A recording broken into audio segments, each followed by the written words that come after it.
the pleasure to present to you Dr. Martin Luther King, Jr.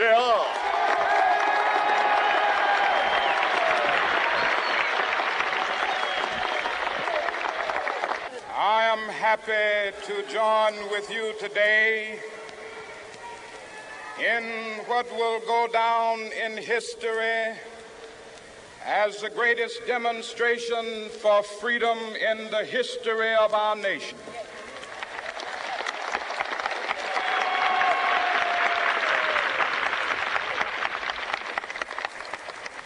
Five score years ago, a great American in whose symbolic shadow we stand today signed the Emancipation Proclamation. This momentous decree came as a great beacon light of hope to millions of Negro slaves who had been seared in the flames of withering injustice. It came as a joyous daybreak to end the long night of their captivity. But 100 years later, the Negro still is not free. 100 years later, the life of the Negro is still sadly crippled by the manacles of segregation and the chains of discrimination. 100 years later, the Negro lives on a lonely island of poverty in the midst of a vast ocean of material prosperity. 100 years later, the Negro is still languished in the corners of American society and finds himself in exile in his own land. And so we've come here today to dramatize a shameful condition. In a sense, we've come to our nation's capital to cash a check. When the architects of our republic wrote the magnificent words of the Constitution and the Declaration of Independence, they were signing a promissory note to which every American was to fall heir. This note was a promise that all men, yes, black men as well as white men, would be guaranteed the unalienable rights of life, liberty, and the pursuit of happiness. It is obvious today that America has defaulted on this promissory note insofar as her citizens of color are concerned. Instead of honoring this sacred obligation, America has given the Negro people a bad check, a check which has come back marked insufficient funds.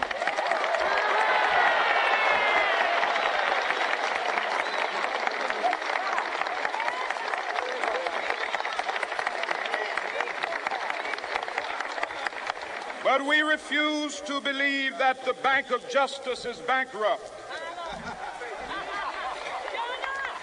We refuse to believe that there are insufficient funds in the great vaults of opportunity of this nation. And so we've come to cash this check, a check that will give us upon demand the riches of freedom and the security of justice.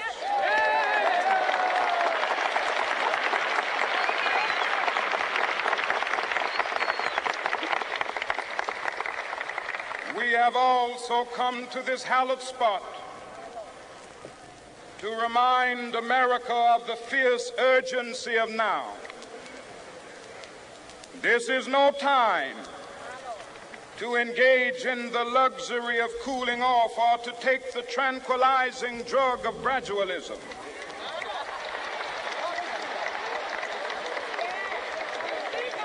Now is the time to make real the promises of democracy. Now is the time to rise from the dark and desolate valley of segregation to the sunlit path of racial justice. Now is the time to lift our nation from the quicksands of racial injustice to the solid rock of brotherhood. Now is the time to make justice a reality for all of God's children. It would be fatal for the nation to overlook the urgency of the moment. This sweltering summit of the Negro's legitimate discontent will not pass until that is an invigorating autumn of freedom and equality. 1963 is not an end, but a beginning. Those who hope that the Negro needed to blow off steam and will now be content will have a rude awakening if the nation returns to business as usual.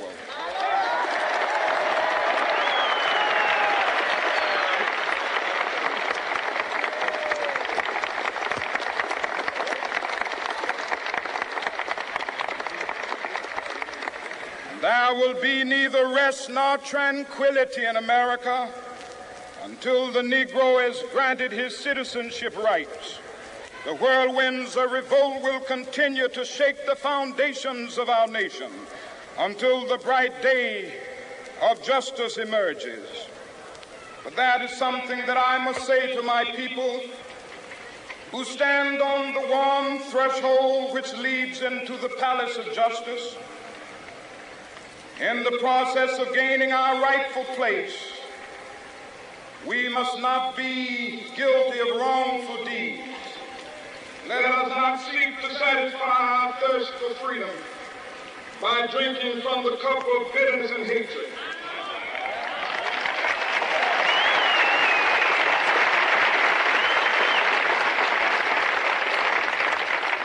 We must forever conduct our struggle on the high plane of dignity and discipline. We must not allow our creative protest to degenerate into physical violence. Again and again, we must rise to the majestic heights of meeting physical force with soul force. The marvelous new militancy which has engulfed the Negro community must not lead us to a distrust of all white people. For many of our white brothers, as evidenced by their presence here today, have come to realize that their destiny is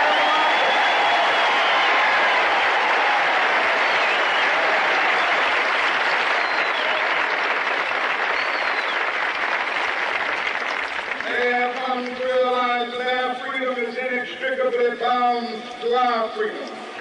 We cannot walk alone. As we walk, we must make the pledge that we shall always march ahead. We cannot turn back. There are those who are asking the devotees of civil rights, when will you be satisfied? We can never be satisfied as long as the Negro is the victim of the unspeakable horrors of police brutality. We can never be satisfied as long as our body is heavy with the fatigue of travel, cannot gain lodging in the motels of the highways and the hotels of the city.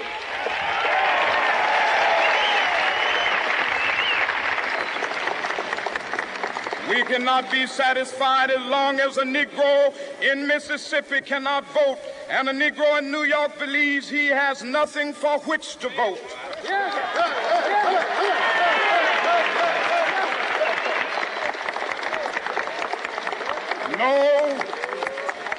No, we are not satisfied, and we will not be satisfied until justice rolls down like waters and righteousness like a mighty stream.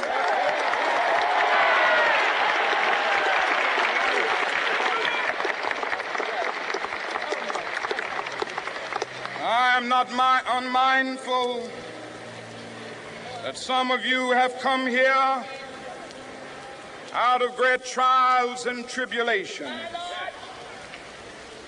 Some of you have come fresh from narrow jail cells. Some of you have come from areas where your quest for freedom left you battered by the storms of persecution and staggered by the winds of police brutality. You have been the veterans of creative suffering. Continue to work with the faith that unearned suffering is redemptive. Go back to Mississippi. Go back to Alabama. Go back to South Carolina. Go back to Georgia. Go back to Louisiana. Go back to the slums and ghettos of our northern cities, knowing that somehow this situation can and will be changed. Let us not wallow in the valley of despair. I say to you today, my friends,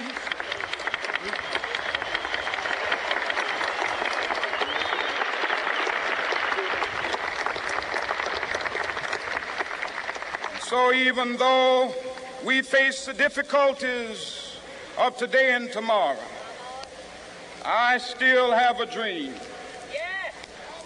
It is a dream deeply rooted in the American dream.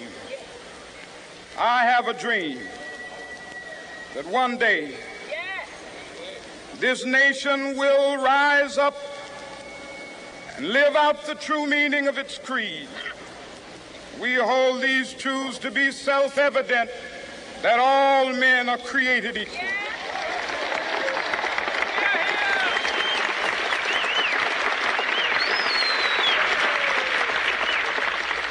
I have a dream that one day on the red hills of Georgia, the sons of former slaves and the sons of former slave owners will be able to sit down together at the table of brotherhood.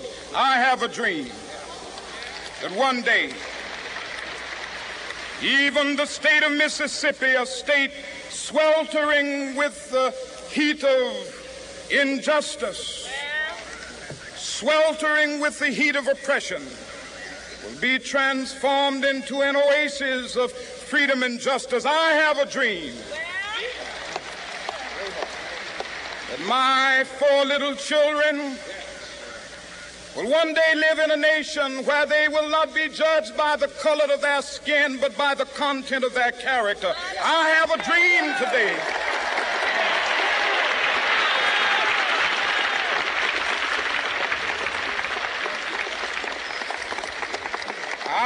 a dream that one day down in Alabama, with its vicious racists, with its governor having his lips dripping with the words of interposition and nullification, one day right there in Alabama, little black boys and black girls will be able to join hands with little white boys and white girls as sisters and brothers. I have a dream today